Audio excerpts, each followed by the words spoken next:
Morning বন্ধুরা, কেমন আছো তোমরা? আশা করি যে যেখানে আছো সবাই অনেক অনেক ভালো আছো। সুখেন সাথী চ্যানেলে তোমাদের সবাইকে অনেক অনেক স্বাগত। কাছে দূরে দেশ এবং দেশের বাইরে যে যেখান থেকে আমার ভিডিওটি দেখা শুরু করেছো সবাইকে অনেক অনেক ভালোবাসা, অনেক অনেক স্বাগত।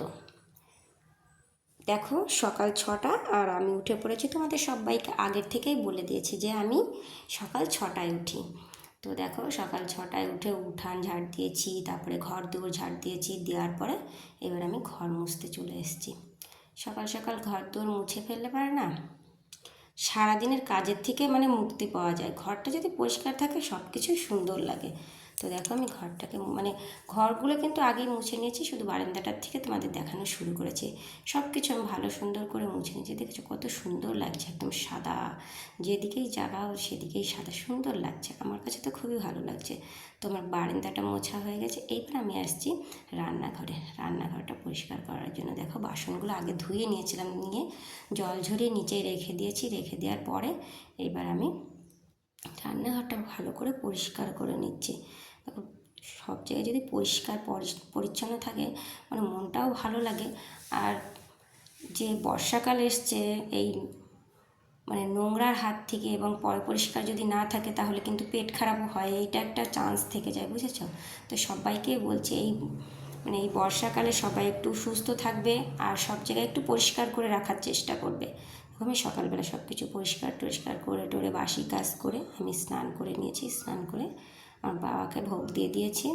এখানে আমার শুধু বাবাই নেই, এখানে অনেক রকমের ঠাকুর আছে। আমি সব ঠাকুরকেই মন থেকে অনেক অনেক ভালোবাসি, অনেক শ্রদ্ধা করি, অনেক ভক্তিবহরে আমি ঠাকুরকে পুজো করি। তো আমার দেখো ঠাকুর পুজো করা হয়ে গেল। এবার আমি দুধ নিয়ে এসেছিলাম। দুধ নিয়ে এসে চা বানিয়েছি সকালবেলা। তোমাদের সবাইকে বলেছি যে আমি সকালবেলা আগে চা খাই, তারপরে অন্য কিছু। চায়ের সাথে নিয়েছিলাম এখানে বিস্কুট, নোনতা বিস্কুট আর কটা পাঁপড় ভেজে নিয়েছিলাম। আমার কিন্তু চায়ের সাথে পাঁপড় ভাজা খুবই ভালো লাগে। তোমাদের কার কার ভালো লাগে কমেন্টে জানিও কিন্তু। তাহলে শুনেও খুশি লাগবে যে আমার মতন অন্য কারোরও আমার মতন চয়েস আছে। তো আজকে আর সকালে ভাত রান্না করিনি। আজকে রান্না করেছিলাম হচ্ছে আলুর তরকারি আর পরোটা। তো রাত্রেবেলা রান্না করব। আমাদের বাড়িতে রুটিটা বেশি পছন্দ করে। তো রুটি পরোটা আর আলুর দম খাওয়া আলুর তরকারি দিয়ে পরোটাটা খেয়েছি। খেয়ে এবার ভাবলাম যে একটা কাঁঠাল পেকে আছে, তো সেই কাঁঠালটাকে খেতে হবে। তো মেয়েকে বললাম যে খাবে নাকি, ছেলেকেও বললাম। তো ওরা কেউ বলছে মাম্মি খাবো না। তো আমি নিজেই বসে পড়লাম, কারণ আমি কোনো জিনিস যে খারাপ করে ফেলে দেবো সেটা আমার পছন্দ না। তো কাঁঠালটা কিন্তু আমার পছন্দ না, আবার অপছন্দও না, কিন্তু ওই মাঝখানের জায়গা, বুঝেছো তো? তো কাঁঠালটাকে খেয়ে আমি হাতটা ধুয়ে সব কাঁঠালের ভুসড়োগুলো আমি ফেলে দিয়ে এসেছি। এসে হাতটা ধুয়ে টুয়ে আমি আমার ডিউটিতে বসে পড়েছি। সবাইকে একটা কথা বলার, তোমরা যে কাজই করো না কেন সেটাই কিন্তু তোমার কাছে অনেকটাই ভালো, অনেকটাই খুশি দেয়। আমার তো এটা মনে হয়।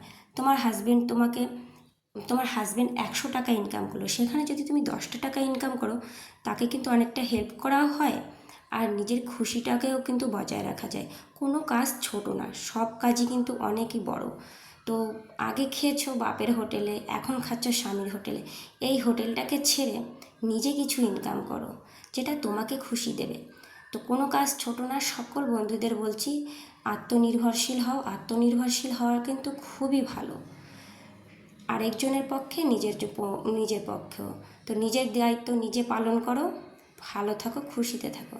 তো বিকাল হয়ে গেছিলো। বিকালবেলায় দেখো আমি উঠানটাকে ঝাড় দিয়ে নিয়েছি। যেহেতু আমাদের রাস্তার পাশে বাড়ি, তো রাস্তার পাশে বাড়ি হওয়ার জন্য যদি উঠানটাকে এত নোংরা থাকে তো রাস্তায় লোকজন গেলে পারে না, ওদেরও একটু খারাপ লাগে, বাড়ির দিকে 2-3বার করে তাকায় যে কী অবস্থা বাড়ি। তো উঠানটা ঝাড় দিয়ে আমি একটু গা ধুয়ে চলে গেছিলাম মার্কেটে গিয়ে দেখো আমি মাসকাবারি বাজার করে নিয়ে এসে, আমার হাজব্যান্ড বাড়িতে থাকে না, আমরা 3জন বাড়িতে থাকি, আমার ছেলে মেয়ে আর আমি। তো সেই জন্য ও তো কিছু করে দিতে পারে না, তো আমাকে সব কিছু করতে হয়। এখানে নিয়ে এসেছিলাম 2 বস্তা চাল, মুড়ি, তারপরে বেসন, সয়াবিন, মটর, কাবলি ছোলা, এমনি প্লেন যে ছোলাটা আছে সেটা, চাউমিন, পাঁপড়, অনেক কিছু বাজার। 1 মাস যে আমার চলে যাবে সেই রকমের বাজার আমি করে নিয়ে এসেছি। এখানে ডিমও আছে, যেহেতু ডিমের দাম প্রচণ্ড, তো আমি অনেক ডিম না মানে ফর্মা ধরে ডিম আনিনি, মাত্র 10টা ডিম নিয়ে এসেছি। আর যে গরম পড়ছে, এখন বেশি ডিম আনবো বেশি খাওয়া হবে, কম আনলে কম খাওয়া হবে। সব কিছু দেখো আমি নামিয়ে নিচ্ছি। নামিয়ে দেখো কত জিনিস, এগুলো আবার সব উঠাতে হবে। দেখেছো, যেহেতু বলেছি যে আমার গায়ে প্রচণ্ড র্যাশ ওঠে এই গরমে, দেখো একটা টিউব নিয়ে এসেছিলাম, আর আমার চার্জারটা না খারাপ হয়ে গিয়েছিলো, তো তার জন্য একটা পিন নিয়ে এসেছি চার্জারের জন্য। আর দেখো এই যে চাল, আমরা এই চালটাকেই খাই, আর এই চালটা হচ্ছে 1365 টাকা করে নেয়। আর দেখো 10টা ডিম নিয়েছে। আর রাত্রিবেলা ফ্রিজের মধ্যে কটা এই যে চিংড়ি মাছ ছিল, তো আজকে বানাবো চিংড়ি মাছ কষা।